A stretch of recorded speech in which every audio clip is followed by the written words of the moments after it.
this is the question which I've wanted to ask since a long time. Do you Mhm. enjoy creative writing? And what are your suggestions? Like, any online courses or books or anything who wishes to explore creative writing? I love creative writing, both reading what other people have written and writing, doing creative writing myself. I unfortunately just don't get the time to write as often as I would like to. Writing on EFE isn't really creative writing. It's almost like a daily deadline which I have to meet, and I haven't met today's deadline so far. So the ability to spend a couple of hours sitting with a piece of paper and a pen or typing out a new essay, I just don't have the time for it. But would I want to do it? Yes, absolutely. I don't know of any specific online courses that I would recommend for creative writing specifically. But the Art of Clear Writing by Amit Parma is a course that I myself took last year and I thoroughly enjoyed it. I would heavily recommend it to anybody who can afford to attend that course. It really is a very well done course. Awesome. Thank you, Anushi. Yes. Okay. So, being an economics professor and having started EFE and things like that, Mhm. I wanted to ask you what, in your opinion, is the best way that you think you can convey the jargon of economics to people who are not from the fraternity. So they don't know what things like marginal cost and marginal benefit and all those kinds of things are. How do you go about explaining it to them? Marginal cost and marginal benefit. In fact, I think we have not lived up to our jobs if we have to explain concepts like marginal cost and marginal benefit to lay people. It's not something that we should really need to learn economics for those Yeah. two specific examples, because I think that concept is very intuitive. But other areas of microeconomics, and not just microeconomics, all economic theory in general, I just don't think we do a good enough job of communicating clearly what it is that we're up to, why we're up to it, and why it matters to society. And that includes anything that I have written also. All of us need to get much, much better at communicating economics more effectively. And that, in a sense, was the motivation for starting economics for everybody. I don't know if it works or not. And I would want to do so much more in terms of getting anybody, not just people with an economics background, to appreciate the simplest verities, truths associated with the principles of economics. And it's been a long-standing belief of mine that if you just do a principles course, you're pretty much set for life. I mean, you can make more complicated models as you go along, but all 7 billion people on the planet need to imbibe how to think and, more importantly, apply the principles of economics. That if that is to be my mission in life, I would be very happy. Great. Okay, so my next question would be, I mean, right now we all are studying economics, Mhm. but like for this particular course, we have the privilege of studying things like urban economics and game theory, etc., which I mean, isn't exactly the traditional econ thing Mhm. as people like to have this image in mind. Yeah, so some of us would like to try exploring some other branches, like for example, I'm interested in marine economics, Mhm. or like you've got urban planners, etc. So what would your two questions actually. First of all, what would your advice be for those who would like to explore other areas related to economics, and for Mhm. those who would like to for example major in macroeconomics? Uh, Stuff such as marine economics, or in fact the application of economics to any specific branch, is it's analogous to learning, say for example, basic knife skills and then learning how to cook various cuisines. It's more of an application than it is a separate field of study. And in a sense, this relates to my earlier answer. If you're equipped with the principles of economics and slightly more advanced stuff in both micro and a little bit of macro, plus preferably some idea of how to model for dynamic systems, then stuff such as marine economics is something you can start to learn with a fair degree of accessibility when it comes to applying economics. So Yeah. not just marine economics, but any area where you can apply principles of economics becomes open to you for study. And I wish more people would apply economics. And when I say economics, I don't necessarily mean mathematical models, or the Yeah. principles of economics to pretty much any area in life. The only thing, and I keep harking back to principles, the only thing is you should be clear about what you're optimizing for when it comes to marine economics. And not just marine economics, any field of study. Are you maximizing short-term profits? Are you looking to ensure long-term viability of the system? And are those two goals at odds with each other? Hmm. Is something that I think more people should think about. So, A, what are you optimizing for? And B, over what time horizon? Are questions that I can't help but think of when I think about the field of marine economics. So, for example, and this is only closely related to the topic, it's not central to the topic, but say, for example, maximizing of shipping revenues if the uh, shipping routes across the North Pole open.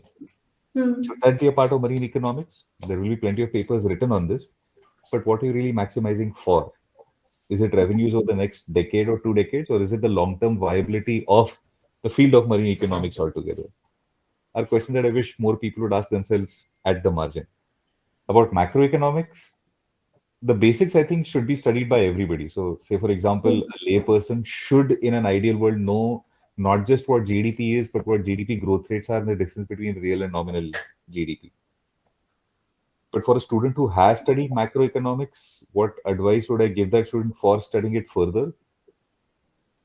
Read the classics, make your way up by starting with the classical economists, working your way up, understanding the role of Walra, understanding what Keynes really said, understanding why Keynes himself did not consider himself to be a Keynesian, studying the development of, say, for example, monetary economics, classical economics, new classical economics, and end up with perhaps new Keynesian economics. But don't depend on a course, read Hmm.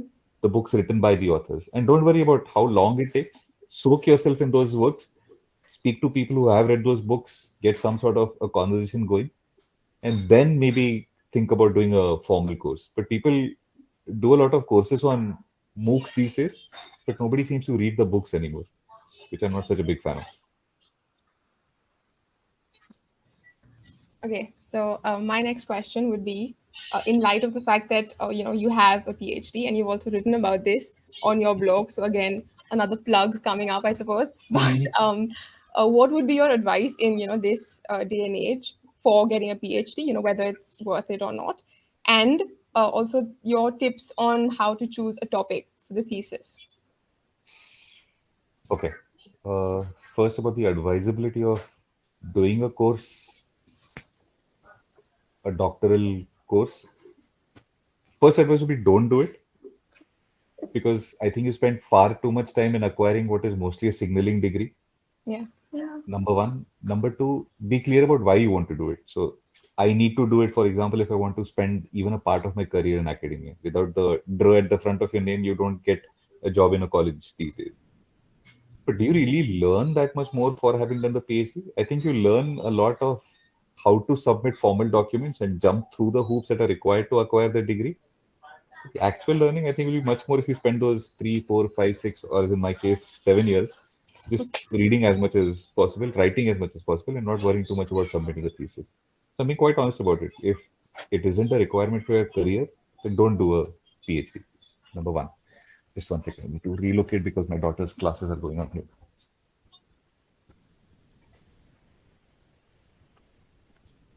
And about the second question, what would you recommend you do your PhD in? I would recommend that you do your PhD in a course or in a subject that you're extremely passionate about. So passion really and truly matters.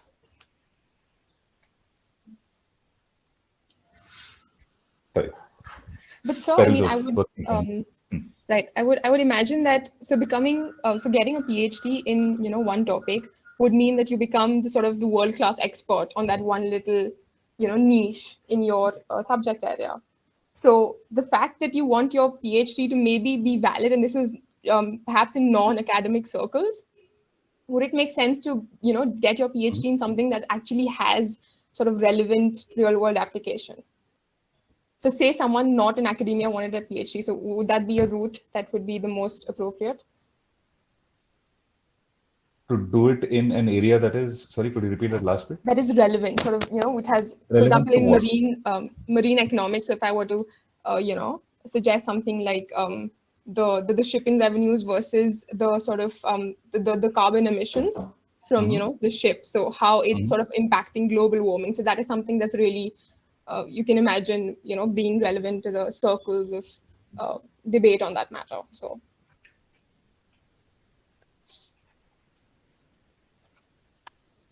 I'm sorry, I need to change my connection.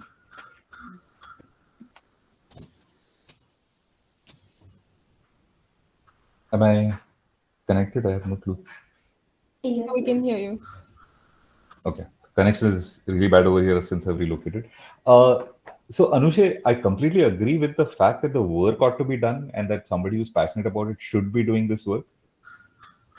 Do you need a PhD to do the work?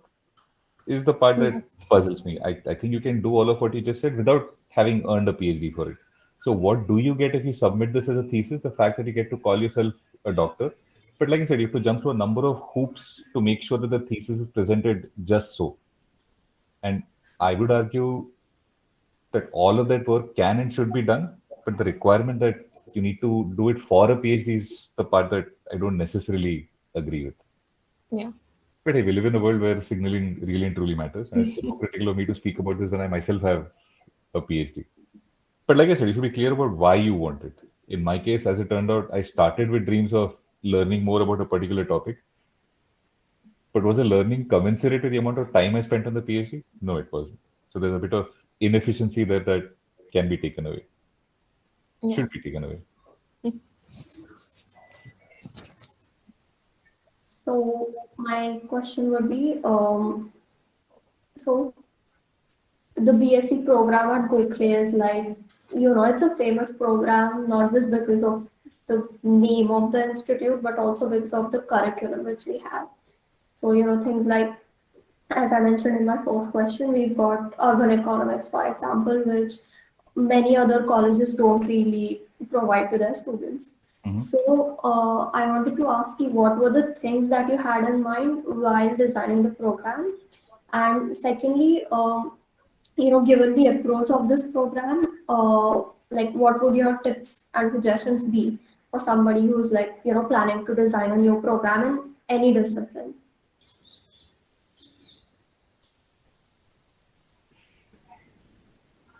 So you'll have to repeat the last part of your question again. I'm sorry, and we'll get to the second part later.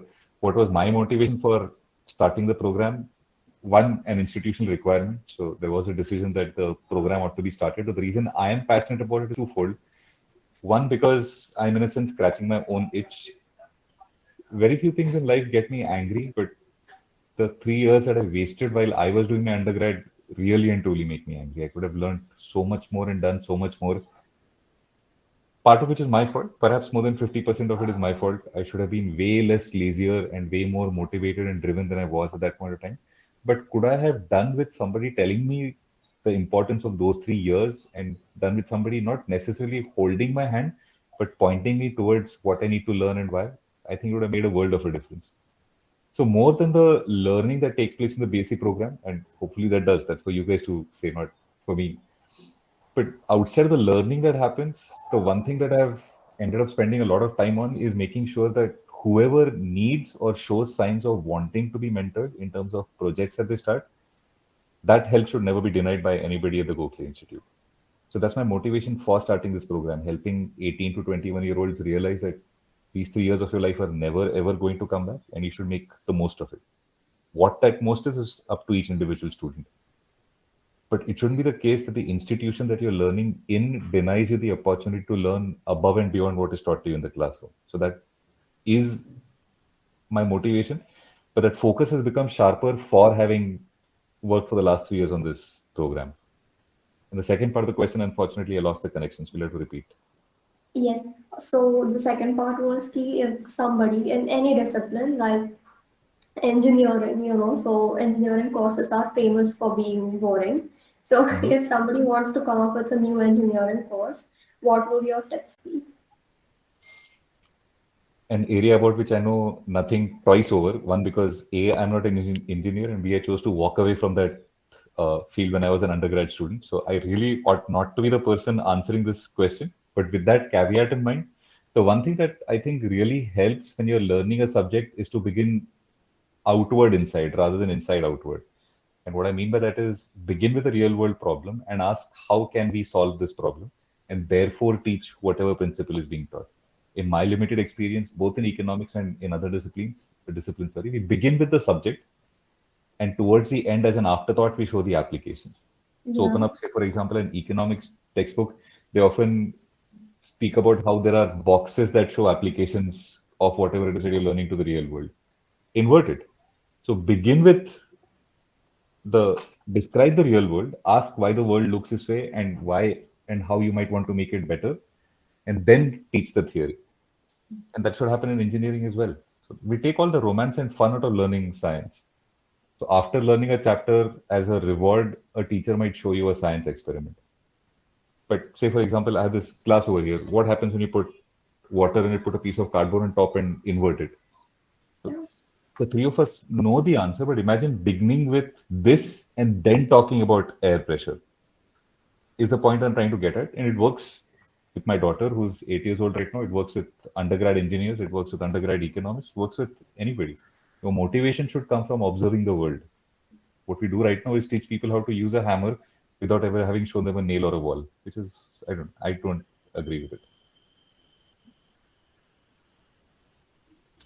Okay, so back in our second semester, you had taken half of the paper that we had on business communication and presentation. Yep. Okay, so I was just talking to Madhura the other day, and I sort of revealed this information, and then it turned out that you hadn't taken that paper for our juniors. Right. And so, that behooves me to ask you to repeat over here for the larger, audience, what you consider to be good writing and bad writing. And I remember you telling us examples of bad writing and that you couldn't exactly describe what good writing was, but you did have very sort of specific examples of what ought not to be, writing done the correct way. So if you could just repeat that over here. This is for what context? Just in general. So I remember you saying the brothers Karamazov. Karamazov. Yeah, for one of the books. So that Yeah. list. It's weird to refer to that book, but I must have spoken about this in class. I don't remember, but I just can't read that book. I don't know why. And it's a book that has helped me fall asleep, which is I don't know what it is about that writing, but maybe it's a combination of those long names and those long sentences, but it's soporific for me personally. So to me, good writing in any context, A has to be clear. And when I say clear, concise helps, it really helps. That's something that Amit Verma drummed into all of us last year. But concise is only one part of it. Even if you choose to write long sentences using simpler words where more complicated words can and should be removed, number one. Number two, having a very clear structure, not just to your sentence, but almost consequentially to your entire essay. Nothing helps you make your mind clear as good writing, and good writing requires a lot of polish. So clarity of thought, conciseness, simple words, and as far as possible, the active rather than the passive voice. But there are thousands of rules. So if you were to take a course on rhetoric, or if you would take a course on writing well, you could come up with 10, 20, 50, 100 rules, I suppose. But at the end of the day, do I feel as if I've understood what the author wanted to say without having to spend too much time in trying to answer the question of what he's saying rather than what he means or what she's saying and what she means? Is clear writing. The simplest definition, I suppose, is you know it when you see it. Yeah. We all do in terms of reading what other people have written, but I at least find it really difficult to write so that people understand what I'm trying to say. And that's why I really enjoy writing every day on Econ for Everybody. Ritualistic, but hopefully at the margin helps make my thinking clearer. But that's So the if I were to, prayer. So if I were to turn that on its head, have we done a good enough job at the 8-10? Because again, third Yeah. person perspective. My personal opinion, yes, you've done a good job. Are the articles perfect? Nothing is ever going to be perfect. Are they better a little bit more every month? Yes, number one. And number two, there's almost a sort of awareness of the fact that you can develop themes, that there is an art to how to develop a newsletter over a year. So hopefully what will happen over time is not just the clarity of the writing that you see in an article, which is as much a function of the person who's writing it as the person who's editing it, but also over time, I would hope that there is a development of an arc. That, say, for example, there's a theme for the entire year, and within that theme, you pick particular blocks, and so on and so forth. But if that starts to happen, and I'm not suggesting or even mandating that it must, all I'm saying is if it starts to happen, then we are beginning to see how writing a particular article fits into the theme for that month, and how that month fits into the theme for the year, and how themes across the year fit into what we're really trying to do with the 810 newsletter. Has it started to happen? My personal opinion, of course, I'm biased, but yes, I definitely think it has started to happen. So the different sections, the different themes within each section, saying that, all right, we are celebrating the 10th issue by doing this, we are planning this for the 26th Jan issue, and so on and so forth, reflects the fact that it's not just a deadline to be met, but now themes to be built, which is awesome. Yeah, fingers crossed. Fingers crossed. Continues that. Okay, so that was, I think, the list of questions that we had prepared. And now come the slew of random questions. Excellent. So again, if Madhura, you want to take the lead, I'm just going to grab hold of my questions till then. Okay, sure. So 5 random questions in a random order once again. Okay. So first of all, I wanted to ask you, it's, everybody knows that you absolutely love Google. And we also know the fact that, you wanted to work with Google. So my question is that if you get an opportunity to work with Google, what would happen? Like, would you leave Gokhale Institute? Yeah, it's unlikely that both Google and Gokhale will allow me to work on 2 jobs at the same time. So naturally, yes, I have to give up one or the other.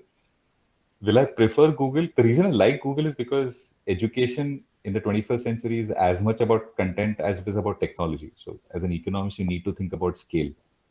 And it's not necessarily only Google. Any company that works at the intersection of tech and education is fascinating to me. What we at Gokhale have done for the past 18 months, or any university anywhere in the world has done for the past 18 months, simply would not have been possible without technology. I genuinely think Google is a very good manifestation of that technology. Is it perfect? Far from it. So old Google fans like me will never forgive Google, say, for example, for shutting down Google Reader. We get sentimental tears in our eyes when we think about what was probably the best RSS reader there was, and they just shut it down for reasons that still are not clear. But would I leave Gokhale? I suppose that I have to. I will say this much though, my preferred career in Google would always be something to do with education or in any company.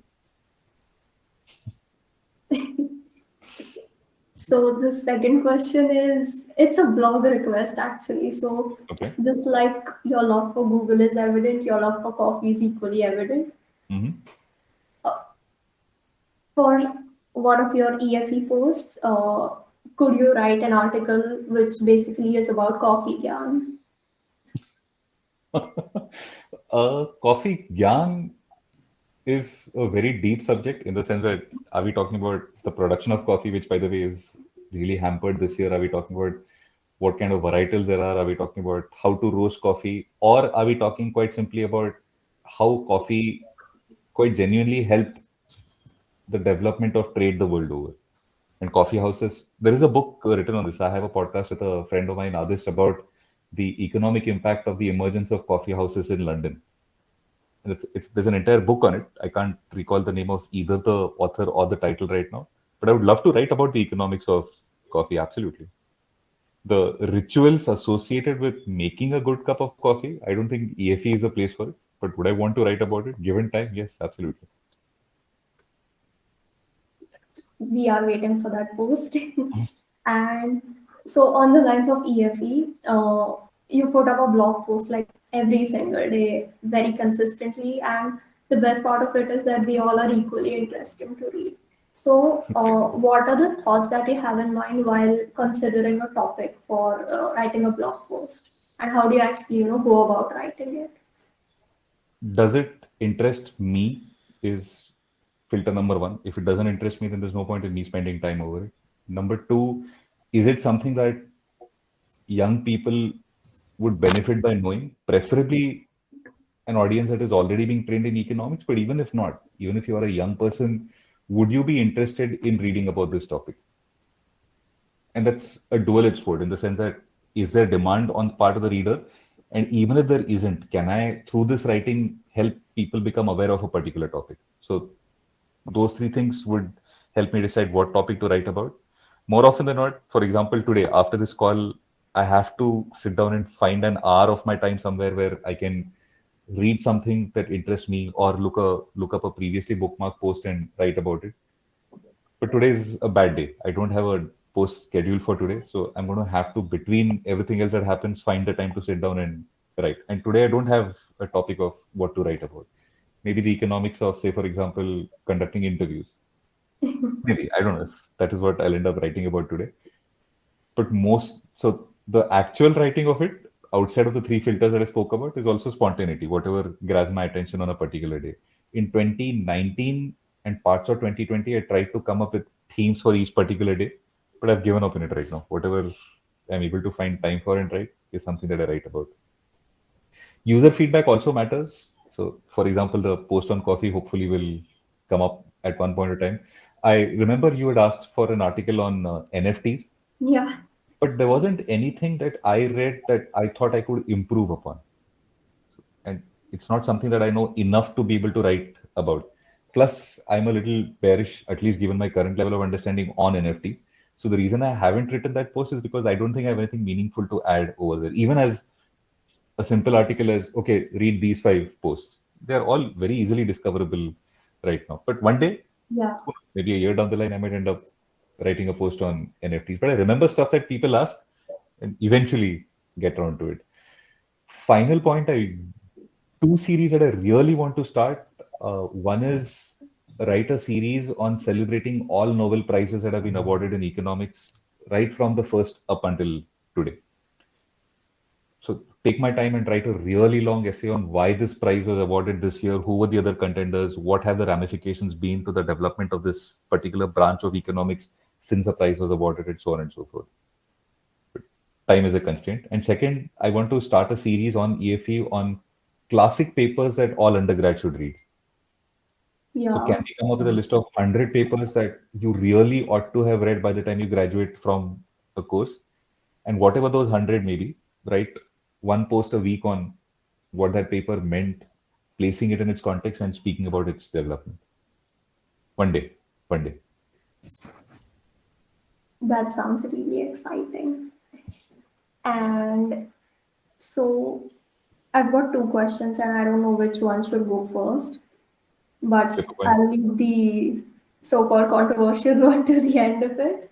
So, there's this recent trend which is picked up on the WhatsApp group of all the editors.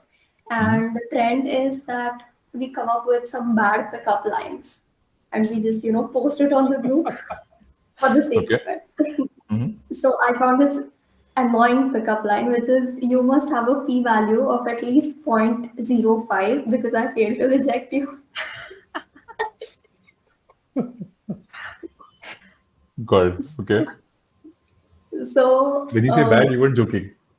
huh? When you say bad, you weren't joking. Yeah. So my challenge is that would you come up with a worse pickup line? What would it be? With relation to econ, if possible. Okay, I'll have to think about this.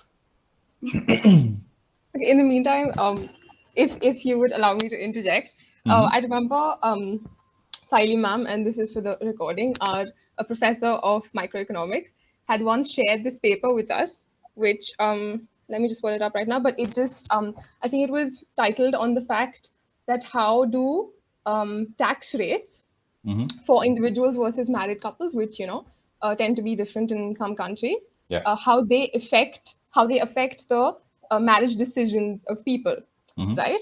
So I read the paper and then I sent a little screenshot to her with this one line, which said that this is my favorite sentence from it, and I'll tell you what it was. Okay, yeah. Okay, it says, yeah. An important feature of our analysis is that the economic value of marriage will depend on the bargaining weight which both varies across different marriage pairings and depends on the tax system.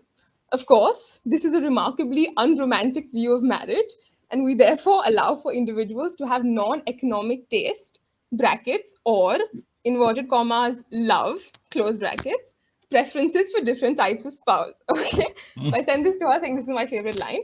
And then I sent another message saying, how this is how an economist's marriage proposal would go.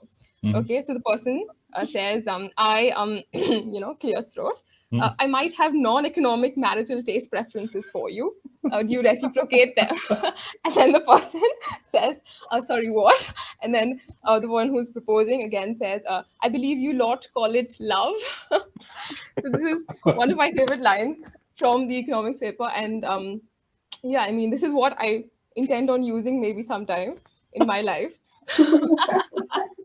Let's see what happens. So yeah. You clearly are therefore choosing to not marry an economist, which is on the basis Oh, yeah. of you studied well then.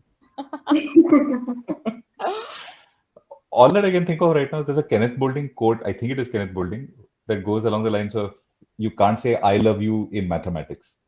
I might be misattributing it, but I'm sorry, I couldn't come up with good pickup lines when I was in college. So coming with a bad pickup line within economics is even more challenging. But if by the time of the interview I can think of one, or even later, I'll message you guys. You can put it up Definitely. in the comment section or whatever it is, in the notes section. Yes, It's an sure. interesting question. I'll try to come up with a pun. I'm going to think all day about this now. You can in fact, I think, read through papers like this, which about the marriage market, and you're sure to find something which will, work. I think. I will. All And there's a right. controversial question. Yeah, the controversial question. Some people think that veg biryani is pulao, which in my opinion isn't. But so on the same lines, is decaf a real coffee? I wouldn't say so. I never voluntarily have decaf coffee. The whole point of coffee to me is I need that caffeine rush. Michael Pollan had a very disturbing article, I think it was in The Guardian, if I remember correctly, about how he tried to wean himself off coffee for a week or 2 weeks and it didn't go well for him at all. Michael Pollan knows a thing or two both about drugs and about food. So if he found it difficult, I can't begin to imagine what my life would be like. I actually tried for a day to not have any caffeine at all. Didn't work well. I'm definitely addicted to caffeine.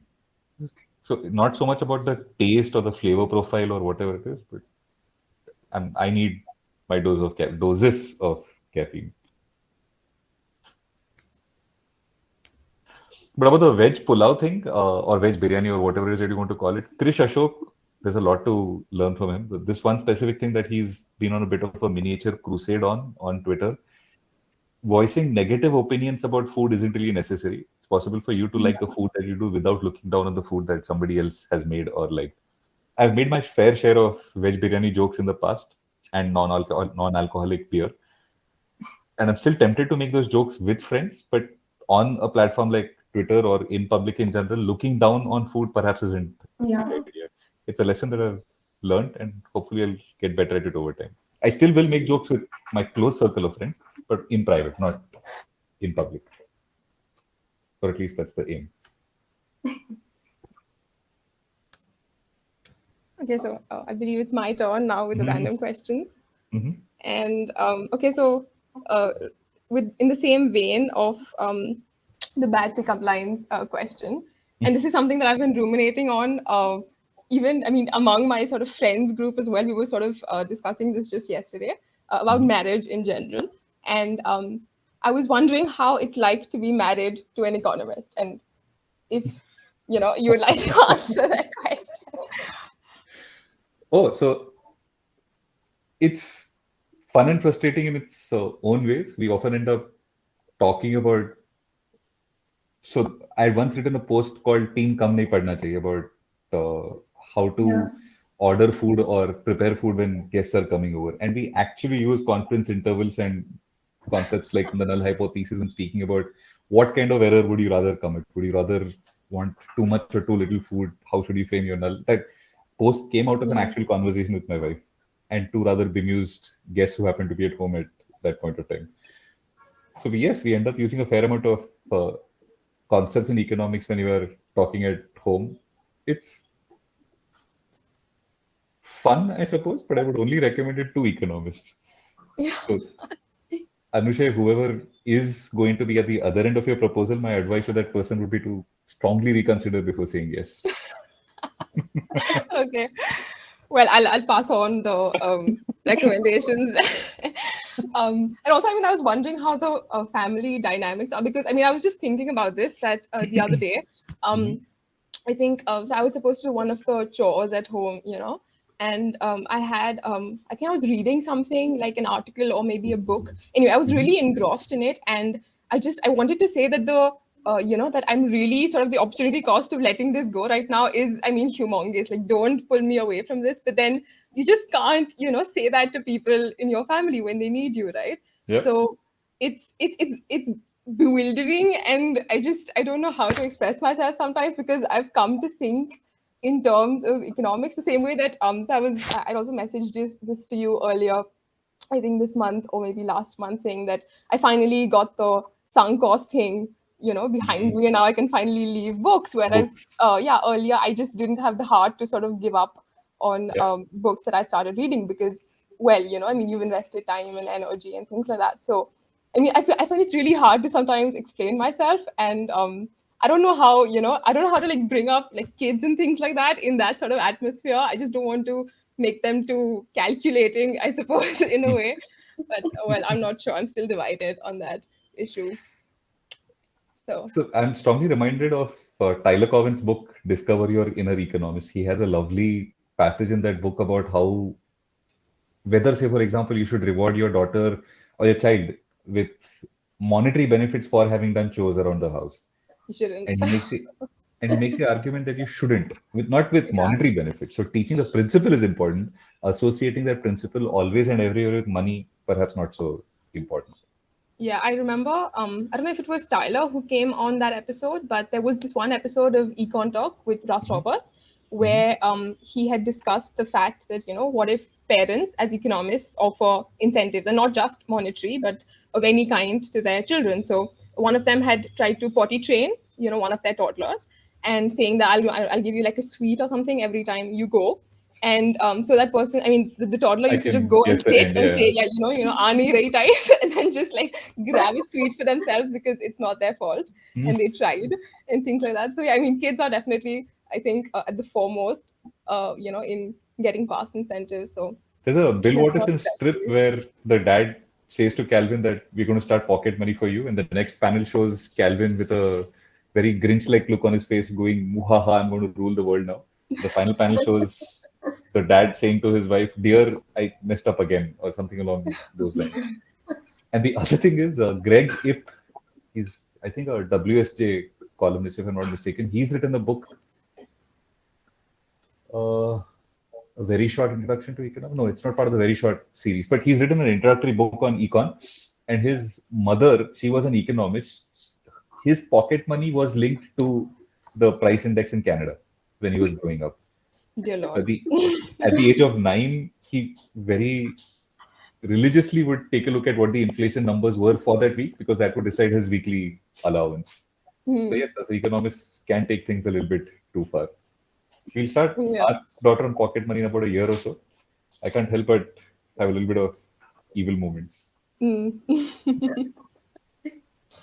Okay. Moving on. What is the most underrated skill set that you've acquired in Hmm. either while being a student or as a working professional? Being able to tell a story, which is what I wanted to do for a living. But now, when I either learn for myself or teach, both are often the same thing, economics, I try to build a story around whatever it is that I'm learning or trying to teach. So Right. I remember when I was in my master's program, I tried to build a story around the first chapter of microeconomic analysis by Hal Varian. That book is so horribly written. Not, I'm glad to say that the author himself agrees with me. He wishes now that he hadn't written the book. And I tried to build a story about around a guy. I think his name was Ali, if I'm not mistaken, whatever that character's name was, about how he's endowed with a couple of goods and how he tries to build a life for himself using those endowed goods and so on and so forth. Should only be read by economists, if at all. But rather than read that chapter, read a story about a person who's trying to live in this world. I think my underrated skill is being able to build a narrative around a subject, no matter how boring it is. Not a bad one to have, I suppose. um, so now, okay, so this one is what, according to you, was the best time period to be an economist? So now, perhaps, a few decades back, maybe at the times of Keynes, anything, or even in the future. I mean, nobody can say, but what Um, would you think is the best time? Definitely after or around Keynes, so certainly no period before, because whether you agree or disagree with Keynesian economics, he has reframed the debate and the scope of not just macroeconomics, but economics in general.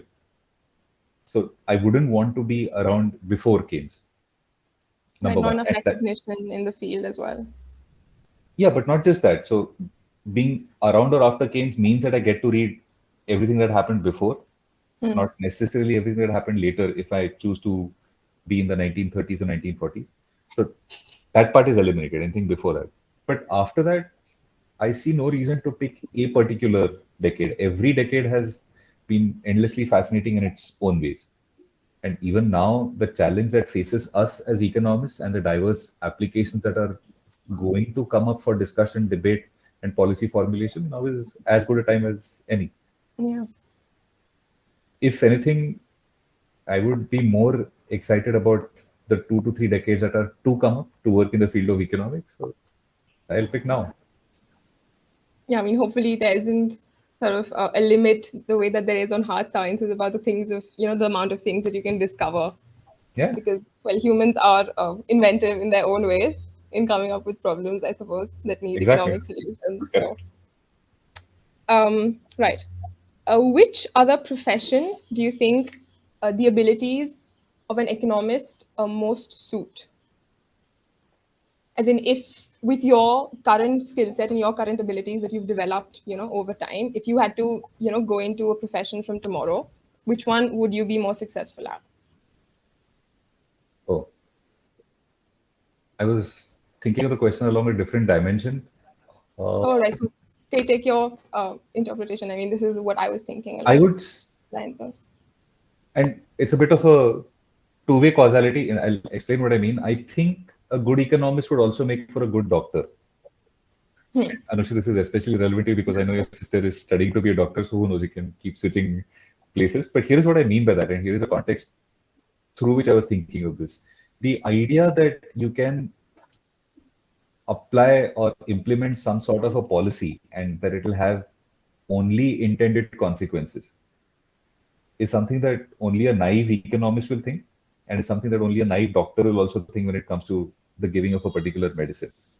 Yeah. Through what channels will that medicine work upon the body? Through what channels will this policy work upon the economy?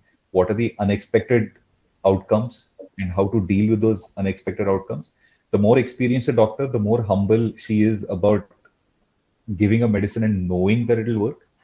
And the more you work in the field of public policy, the more humble you are about saying that, hey, you know what, I don't really know what is going to happen, but I hope that these are the things that will at least for the time being take place. But of course, it's going to end up creating hajar problems.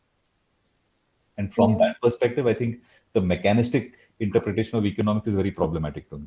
That if you do X, Y will happen.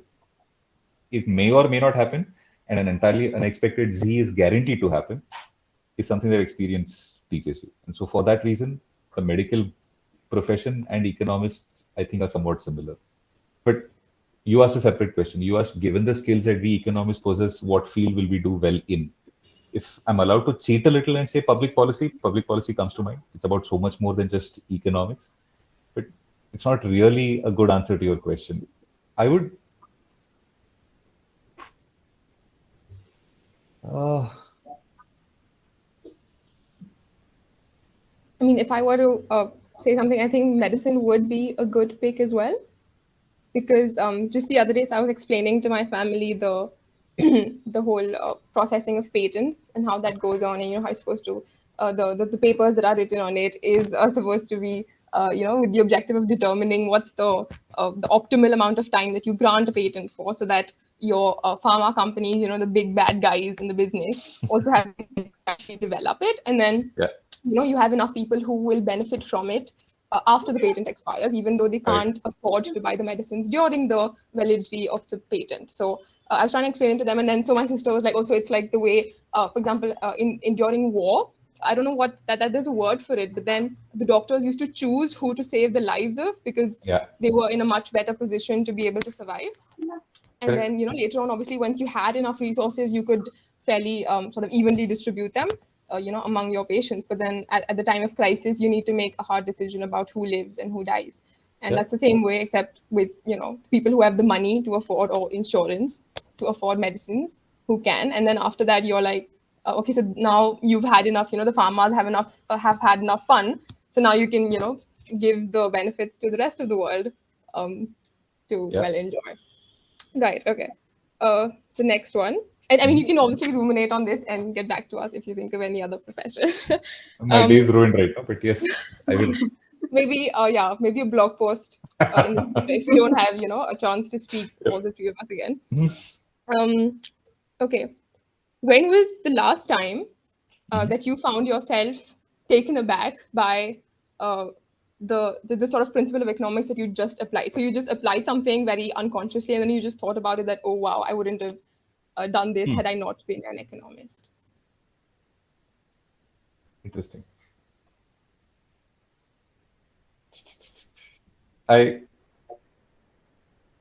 This happens quite often, and I'm ashamed to say that it doesn't always work out in practice, but an extra helping of dessert, what horizon should I be working with and what horizon my mind tells me eventually to choose, is a area where I try to apply principles of economics, but I more often than not fail.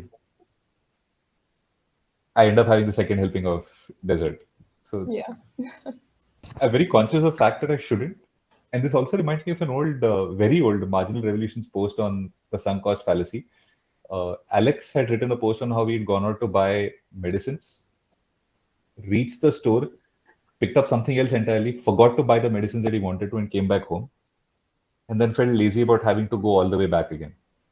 But then reminded himself that he's supposed to be teaching the sunk cost fallacy for a living. So he made the trip, came back, and the post ends by he's saying that I feel better for having done it. Yeah. It's a hard job teaching principles of economics. It takes all the fun out of life. Yeah, I mean, during the so my moment was during the behavioral economics workshop that we had, and we were playing that game of dividing the, I think, 50 rupees or 100 rupees that it was between the two players. The ultimatum game, and, the ultimatum game, yes.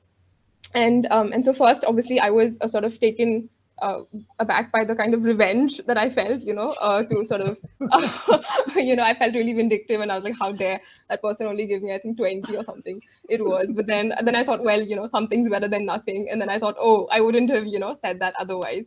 So, and then later on when Savita ma'am actually explained, that most of the people actually ended up rejecting it. And I was like, wow, that is something to be proud of, I suppose. So, and rationally, you ought to feel happy about the fact that you got 20 times the amount that you should have gotten. Yeah, exactly. I mean, you could have walked away with 1 paisa or something of that sort. So, but it never works that way, does it? All right. What is one research question that is tantalizingly elusive to you? So maybe it's something that the variables are too murky. The relationship is too murky between the variables, or there are too many variables in the equation, or maybe it's just too unethical to conduct the sort of experiment that would be required to get the answer to this question. But if you were to, through some sort of divination, were you to learn the truth behind the answer to that question, what would it be? Just like one sort of chance to ask, I don't know, God, but I know you're atheistic, but just some sort of power to get at the answer to one question. It can be economics related, it can be non-economic, like Riemann hypothesis is also an acceptable answer over here, the proof of the Riemann hypothesis, but up to you. Yeah. I wouldn't want the answer to any mathematical puzzle, paradox, or question to be resolved by playing my get to know today card. Yeah. Part of the joy and pleasure of stuff like the Riemann hypothesis to soak yourself in it. And if it ends up being unresolved by the time you pass away, well, okay, Bad luck. Yeah. bad luck. Or good luck. It's a life well spent. But if I had to ask a question to which I would get an answer if only I but asked. If I could go a little deep, is there a point to all this? Is a question I'd love to ask God if he or she actually exists.